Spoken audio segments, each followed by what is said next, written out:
ko woni kadi bida hande ko defere gosi eske ne weli ala ko burdum wel sukara moftinda ni heddi wala sukara gasi ko heddi don kosam birdam babli hol ko jogida jungu mako sukara jonan hol poddo defde gosi min ganda cuglel for sagini wala ko mawdo for sagini bo jarar way sagini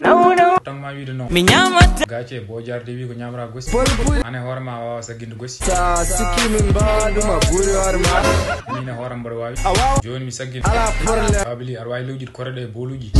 advise mi lobbo mi jewta safi las lobbo jewata safi e wona way de lambitot ew jonno kay ponnom defde ko goddum e kaynon wululu holko defere ñiri buna mamma hat kor holko defere bo sid holko defere maafe hollum tomoda certa sala yidi maafe tamada dum no welam no feewi gade mine min ñamara maafe tamada ala e mon mo ñamata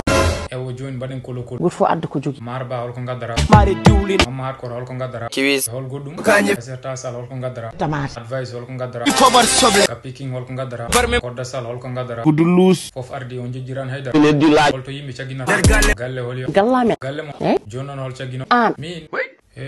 ajabi min kam mi jabani kachali mi chalido kay pourquoi dama be saginde kango for saggi ala wadde marba ka an for saggi ala wadde la saggina ala mamat ko ra way sagginde yo alla danda onon dum ko holdum ko bonne dagal jonnon hol pro saggi wona ma jerema ala min kay mi anda mede andi hol yon kumba jambara hol gondo kumba jamara advice an bosi manda fo gonduda yaade bonne dagal advice mod kilifa mbiraadum yo saggine bonne ne wonno yiyandam ko defen makurun ah bon ey pas problème ko dum de wonno yiyandam ku yande hol no jidda mi saggine takusan kirdo la problème ha taksan kono non ma wad balludu kam sagginde exactement ana pari wadudu kam sagginde mi pari amina hor mi pari min weli kame mako gede ma fone pari babli joni mbara way fawde barmi koy mayedi okay holko suusare non gas ey nano suusa ha joni je tawo advice wonna way nana defe wonni mi jeewa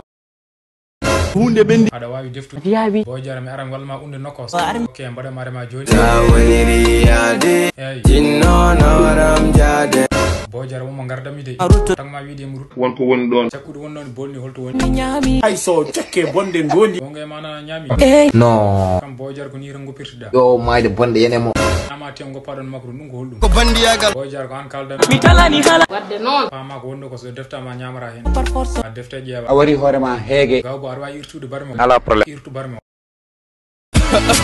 mambuɗa an holko ɗojjara wadde an ha joni aɗa nayi raw mi dano ta joni an holko cohluɗa soyno sohli ko koño bere anne ka jiɗɗo ñamde dara namdade an kam a jogoran ñamde ɗo mayi ululu nan ɗo mi kulani hay go ululu mambour wi ko ñaamo yo fa lamde uswino goruɗa bien cuisiné bien cuisinier ey ɓuri affaire o haɗande estomac yam fof koko irti falmi ñama hen seeɗa guiri ɓe jiyanimi mi yimama